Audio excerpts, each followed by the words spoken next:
So, this is the iPhone 17 Pro Max, and it's Apple's best iPhone again. Now, the thing is, it's thicker than last year's model, not by a lot, but by a little. It comes in only 3 colors, from which 2 are rather safe options, and yet it's still the best-selling iPhone. Strange, right? Now, the iPhone Air is by far the big new design across the iPhone lineup. It's the one that was getting all the buzz online, and honestly, rightfully so. I mean, this is the iPhone that Steve Jobs would have made, but we'll talk about that in another video. As for the iPhone 17, it's genuinely great. It's by far the best value out of the 3 this year. It's 100% the one that most people should get because of obvious reasons like price for value ratio. Yet the Pro, well actually the Pro Max, remains the most sold, like entirely across the board. In fact, studies show that out of all of the iPhones that come out every year, 50% of overall sales are generally made from the Pro Max models alone. Now, I'm sat here and I'm thinking to myself, man, I just find that a little bit coincidental. But is it really? Alright, so let's dive deeper into this 1 month later review for the iPhone 17 Pro Max. At the time of recording this exact video, it is October 19th. It's been 30 days on the dot. Let's just start with the most pro thing about the Pro models, which is the camera setup. And right off the bat, yes, it's great, as you would expect. It's actually nothing short of amazing. You get new lenses, and this time with more meaningful upgrades. So in contrast to last year, we had a 5x telephoto that was 12 megapixels, and this year we get an upgraded 4x telephoto, but with a 48 megapixel, which is great. But if I'll be honest, I think it's a little overdue. However, it is very welcome this time around. Now, the big thing for this new iPhone was really that new x8 lens, which naturally you would think it's insane, but it's not all that impressive. It's actually just fine and captures good pictures with less blur in contrast to your typical digital zoom, but I wouldn't exactly market this as a major selling point. Now, I hate to be that guy, but the overall zoom on the iPhone 17 Pro Max is capped at 40x. It doesn't even surpass 50x. Meanwhile, we've had devices like Samsung offering 100x zoom for the better part of a long time now, actually even 200x with their more recent lineups. But nevertheless, the upgrades for the camera setup are very incremental. You're going to be taking some crazy good quality pictures, and that x4 dedicated 48 megapixel lens is actually great for the better part, and honestly most people will just point and shoot with this thing. So it's really, I mean, if anything, it's actually kind of overkill for most people. Now, I am still a little bit wishful thinking. We're finally getting ProRes HDR, and we're still maintaining that quality for the S-Log, which we've seen in the last 2 generations as well. But that actually makes me think, why wouldn't we get 8K video? I mean, it seems like a very powerful device and it can do so many things, but yet we don't see 8K video just yet. I'm just wishful thinking. Maybe I'm nitpicking here. I really ask myself the question, why not have 8K video when, you know, their biggest model available at the moment is a 2TB option, which is also a first, but 2TB is a lot of storage, and naturally you'd be able to store a good amount of 8K videos on there, but maybe it's not for now. Hopefully we'll see it in the future. So let's talk about the build quality. Probably one of the most overlooked aspects on the surface level. Now sure, at first glance it's a new device. You might be tempted to just consider the new color, but there is much more to it than just that. In fact, the build quality for this iPhone is maybe, just maybe, one of my favorites so far. If you don't care about thickness all that much and like weight of the phone, then you might just love this one. The overall outer body is made of aluminum, which immediately got hate online. Like from the second people picked this phone up, there was just a lot of bad rep. And I think we're kind of seeing a pattern here every year with the newer iPhones. There seems to be this one bad thing that comes around or that gets immediately attached to the latest model of the iPhone. And so people kind of nitpick and bash at it for that reason. And this year, that's definitely the aluminum build and, well, obviously the controversial colors. But I don't know, I just think it's a little bit weird, but you guys can let me know what you think. But now this new frame is fully metal, like all around, minus the glass cutouts, of course, for like wireless charging and stuff, but it's metal and it's great. It makes this iPhone like super durable. It's more drop resistant than ever and pretty comfortable to hold as well. Honestly, it just feels right in the hand. Now, from a design standpoint, well, it's either you love it or you hate it. And I have to say, personally, I freaking love this new design. I find that in contrast to other models, it has character like never before. It does stand out, so if you want to pick this one up to flex on your friends or to flex around, then this is definitely the year to do so. This orange color is bright, I'll give it that. and like sometimes maybe too bright, but it's still pretty nice. If you see an orange phone this year, you'll know it's a 17 Pro. So speaking of colorful iPhones, you might want to protect your new phone since this thing is not cheap. Today's sponsored TAC is probably one of the best options to do so. Their new matte protective screen for the front of your iPhone. The full install kit is included and it has all the steps. It's actually really simple and straightforward. You just follow it. Pretty much anyone can do it. Like even if you're a dummy, you can do it. It is that simple. Final results are great. They have all the tools for you to assemble this and make it look spick and span.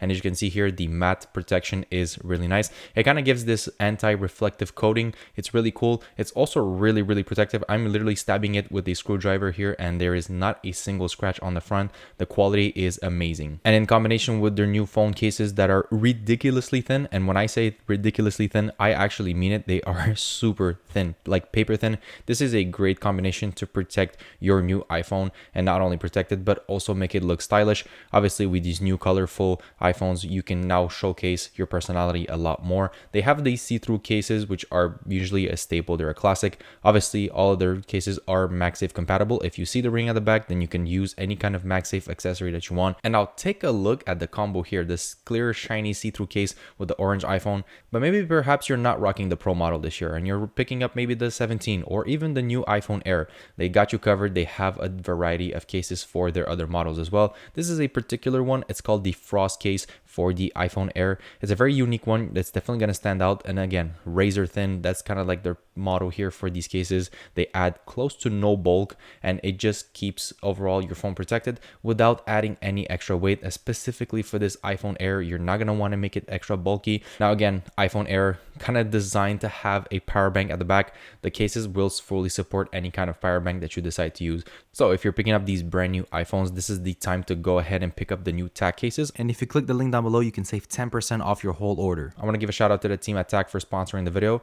Now let's get back to it. This does lead me into the big elephant in the room, and that's obviously the new design with the plateau in the back. Now, again, this new plateau is a little bit controversial. Some people like it, some people don't. I actually do think that once again, not only does it give the iPhone a lot of character, but it just sits right. It looks nice. And I personally am all for performance. If you're going to make a design that's slightly different in order to increase performance and to actually, you want to fit in a bigger battery in the phone, then I'm all for it. I'm going to let you guys do what you need to do because I'm getting some improvements overall that I honestly really will benefit from every day. Now, not only does this plateau houses a lot of the components, leaving a lot of space for the battery in the main body, which we'll get into in a minute, but for the very first time, we're getting a vapor chamber in the iPhone. And honestly, this is where some of the real upgrades start to show. It's a first on the iPhone, hopefully not a last. It significantly improves the heat dissipation across the phone. Now, for the better part of the last month when I've been using this iPhone, I don't think I've ever had an issue with overheating. It's just remained nice and cool. And keep in mind, I'm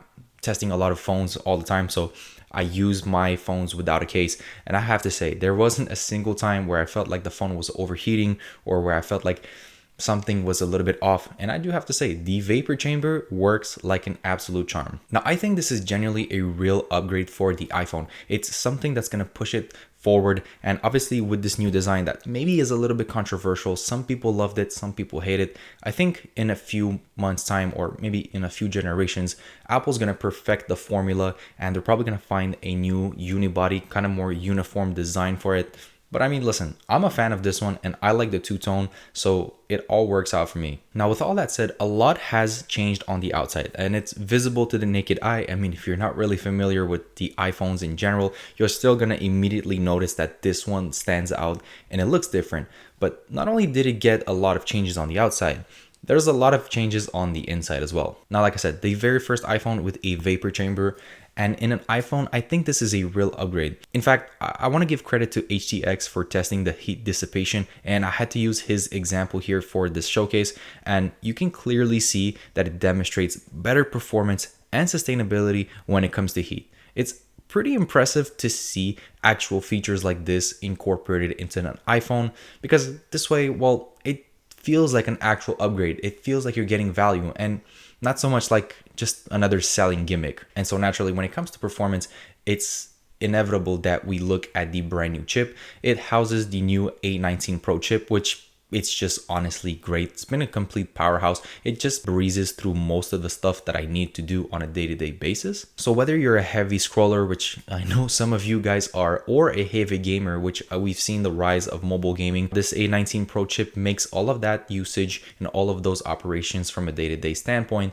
very, very smooth. Now, it's these kind of upgrades that on the surface level might seem a little bit boring. They might seem like they're not bringing so much value. Again, you might be looking at it like, yeah, they're just, flipping some numbers around and stuff like that. But in reality, when you sit down after you've bought the iPhone, or if you're considering buying the iPhone, your day-to-day usage is exactly what you do the most. It's these little things, whether you're scrolling on Instagram, it's these little upgrades that you are going to be benefiting from on a day-to-day basis. Like for example, a better chipset on the iPhone is exactly what you need. It's going to be performing better. That consistency leads to actual value and leads to your satisfaction as a customer when you're buying a new iPhone. In fact, I really wanted to put that to the test, and I just whipped out an old iPhone of mine. So the 13 Pro Max, which used to be my main iPhone for a few years, and I compared it specifically when it came to camera test, and man, I try to take pictures with the 13 Pro Max. Now, albeit the camera is still very performant, it shoots 4K content and stuff like that,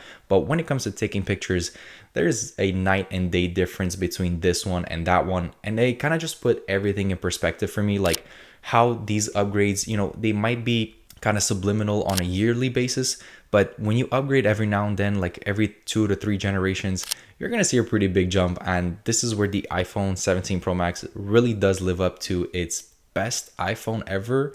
Again, I do want to quickly touch up on battery. So for the first time, we are seeing a 5,000 milliamp hour battery in the Pro Max, and honestly, I'll take it. Like I said, big new design, houses a lot of components in the plateau, leaving space for the vapor chamber and the battery. So a 5,000 milliamp hour battery across the board is honestly pretty fair. So to make it pretty simple and useful for you, I'll just give you some numbers to explain how the battery's been performing. For the most part, I work on my phone like half of my day, I'd say maybe like 2/3, maybe like a third of my day is spent on my phone for work purposes. And so that usually would consume maybe 35 to 40% of my battery.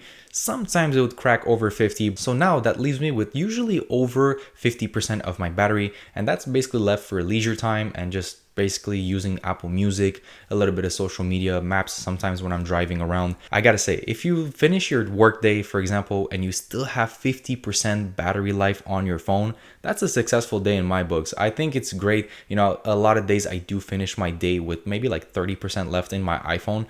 I don't even need to charge it. And I mean, listen, I use my phone a lot, but some of you might not even use it as much. I just think overall battery on this one, for the most part, it's really good. So all in all, the iPhone 17 Pro Max is actually really great. It's a fantastic phone. It's the most pro phone they have right now. And honestly, despite the fact that they say that every year, it really does live up to that expectation. Now, with that said, I'm curious to know what you guys have to say on the 17 Pro Max specifically. This has been my 1 month review. Now, I'll be having more extensive coverage on the iPhone Air and 17. I know I'm a little bit behind, but I'm trying to get to that as quickly as I possibly can. With that said, I wish you the best of luck in everything you do, and I'll catch you guys on the next one.